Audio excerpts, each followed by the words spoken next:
तो आखिर आप इस वीडियो तक पहुंच ही गए। मुझे मालूम था 100% कि ये वीडियो आप तक जरूर पहुंचेगी और आप इस वीडियो को जरूर देखेंगे, क्योंकि सबसे ज्यादा बेचैन आप ही हैं इस बात को जानने के लिए कि हार और जीत के बीच में क्या होता है। इसका जवाब मैं जरूर दूंगा, लेकिन वीडियो के अंत में। पिछले वीडियो में मैंने आपको बताया था कि इस मेरे इन वीडियोस में आपको क्या मिलने वाला है, क्योंकि आपको ये जानना जरूरी है, तभी तो आप इस चीजों को देखेंगे। और मैं आपसे ये भी मतलब शेयर कर चुका हूँ कि आपको मेरे इस चैनल को लाइक और शेयर वगैरह करने की दरकार नहीं है। मैं यहाँ से कुछ नॉलेज शेयर कर रहा हूँ, क्योंकि हमारे दीन और इस्लाम में ये सिखाया गया है कि आप अगर कुछ जानते हो, बेहतरीन सा चीज जानते हो, तो उस नॉलेज को सदका जारिया बोलकर आप क्या कर सकते हैं, शेयर कर सकते हैं। इससे आपको क़यामत क्या मिलेगा, इसका फायदा मिलेगा। तो बस इसी फायदे को मद्देनजर रखते हुए ये नॉलेज में शेयर कर रहा हूँ।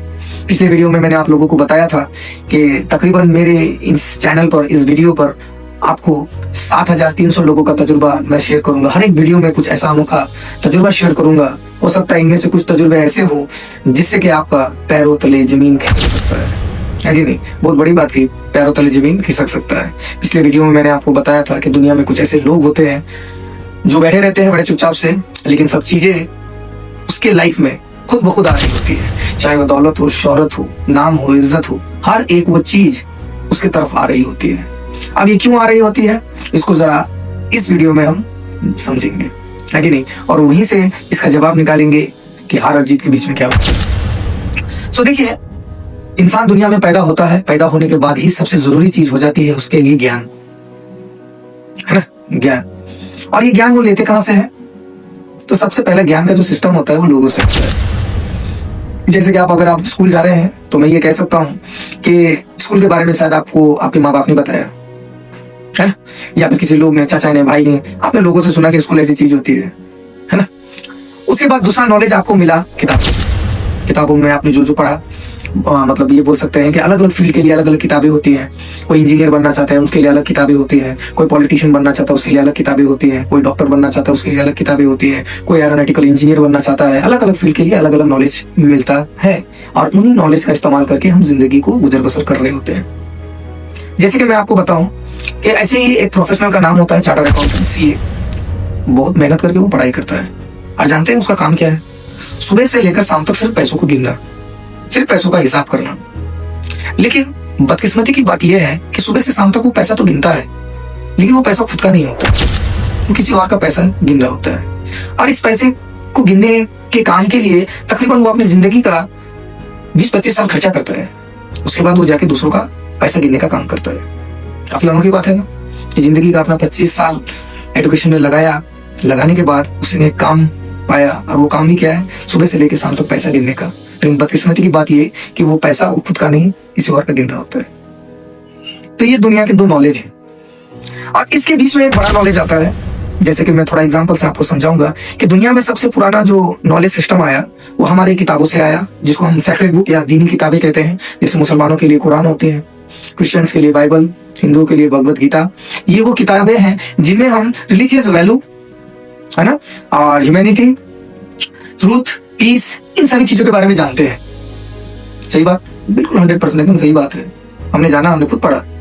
लेकिन मेन पॉइंट क्या रहता है कि उस किताब में आने से पहले वो कहां थी? किसी व्यक्ति ने उसको लिखा? बिल्कुल।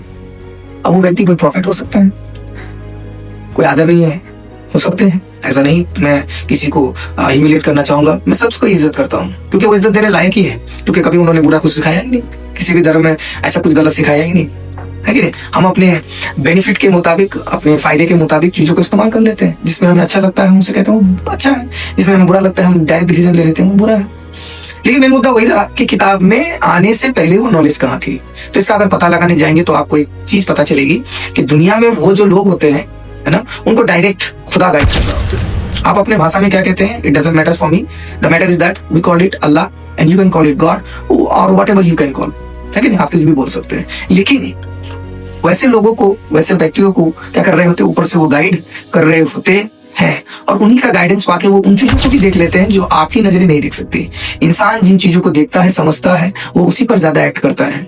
भले ही कोई व्यक्ति आपसे झूठ बोले, झूठ पे झूठ, झूठ से झूठ बोले, ठीक है, लेकिन उसके कॉन्फिडेंस पर आपको इतना कॉन्फिडेंस होगा कि आप सच जानने की कोशिश ही नहीं करेंगे। क्योंकि हमने ऐसा बहुत सारा खुद एक्सपीरियंस किया है एक्सपीरियंस करने के बाद ये बात बता रहा हूँ कि कुछ ऐसा हुआ था कि कुछ लोगों ने कुछ स्कैम किया। तो स्कैम को जानने से पहले लोग सिर्फ बेनिफिट के बारे में सोच रहे थे। उसने जो बताया समझाया, लोग ने सिर्फ उस पे फोकस दिया, लेकिन ट्रू रियलिटी कभी जानने की कोशिश ही नहीं करते। तो आप जैसा पेश करते हैं, लोग उस पर बिलीव करते हैं, आप अंदर से कैसे हैं ये लोग देखने की कोशिश ही नहीं करते, है ना। और दूसरी बात मैंने ये बताई कि वो नॉलेज अगर डायरेक्ट अल्लाह ताला आपको दे रहा हो या गॉड दे रहा हो, तो उस व्यक्ति को रोकना क्या हो जाता है, काफी मुमकिन हो जाता है, नामुमकिन सा हो जाता है कि नहीं। और चीजें खुद बहुत उसकी तरफ आने लगती है। क्यों? क्योंकि अल्लाह उसे गाइड कर रहा होता है। क्योंकि हर दुनिया में हर एक चीज जो है वो आपकी और मेरी नहीं है, उसका मालिक वो है। आप बोलेंगे तो बाप रिलीजियस बात बोल रहा है। तो चलिए आपको मैं एक एग्जांपल देता हूँ। मैंने कहा था कि वीडियो के अंत में आपको मैं देने वाला हूँ वो चीज, तो जरूर मिलेगी। तो सवाल यही था कि हार और जीत के बीच में क्या होता है ना। अब मान लीजिए 50 साल का तजुर्बा किसी चीज में लगाया जाए, 50 साल का तजुर्बा। दुनिया दो चीजों पे चलती है, हार या जीत। जो जीत गया उसकी वाहवाही है, और जो हार गया उसकी बदनामी है ना। जो जीत गया उसकी वाहवाही है, उसके लिए लोग चिल्लाते हैं, हाथ उठाते हैं, वगैरह वगैरह, बहुत सारा एंजॉयमेंट होता है। और जो हार जाता है उसके लिए शर्मिंदगी होती है, लोग उसे डोमिनेट करते हैं, ह्यूमिलिएट करते हैं। दुनिया इन चीजों पे चलती है। लेकिन मैं जिस व्यक्ति की बात कर रहा हूँ वो थोड़ा अनोखा है। वो क्या करता है जानते हैं? वो ये करता है कि वो देखता है कि ये बंदा जो हार गया और वो बंदा जो जीत गया, तो ये हार गया तो कैसे हार गया, और वो जीत गया तो कैसे जीत गया। मतलब ये बंदा उन कारणों का पता लगाता है जिन कारणों की वजह से ये हार गया और वो जीत गया। तो अब ऐसा हो सकता है कि अगर 50 साल का तजुर्बा लगाकर मैं सभी उन चीजों के बारे में पता लगा लूं कि वो कौन से कारण हैं जिनकी वजह से हार हो जाती है, या वो कौन से कारण हैं जिसकी वजह से जीत हो जाती है, तो मैं ये कह सकता हूं कि मैं किसी को भी 1000 बार हरा दूं और किसी को भी 1000 बार जिता दूं, है कि नहीं। तो हार और जीत के बीच में यही होती है कि आप उन चीजों का क्या लगाएं, पता लगाएं। एक्चुअल में कभी लोग हारते ही नहीं। आप बस क्या कर जाते हैं, पेशेंस खो देते हैं और पीछे हट जाते हैं।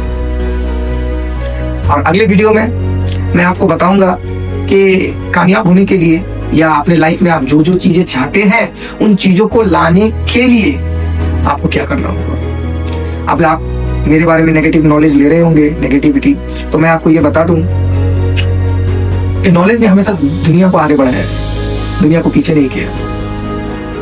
क्या नहीं किया? दुनिया को पीछे नहीं किया। नॉलेज ने दुनिया को सिर्फ आगे खींचा है। लेकिन आज के डेट में नॉलेज तो है, बहुत सारी चीजें हैं, लेकिन इन नॉलेज के बीच में क्या है ये आप नहीं जानते। तो अगले वीडियो में हम कुछ ऐसा ही जानेंगे कि नॉलेज या बोले तो एजुकेशन सिस्टम, इनके दरमियान कौन से ऐसे सुराख है या बोले तो कौन से ऐसे कमजोरी वाले पॉइंट है जिनकी वजह से एक व्यक्ति जो लगभग अपनी जिंदगी का 20 साल 25 साल एजुकेशन सिस्टम को देने के बावजूद वो अपने ही एक परिवार को पाल नहीं पाता, अपने ही ख्वाबों को पूरा नहीं कर पाता, अपने ही लाइफ स्टाइल को वो जी नहीं पाता। तो आप लोगों का बहुत बहुत शुक्रिया। अस्सलाम वालेकुम।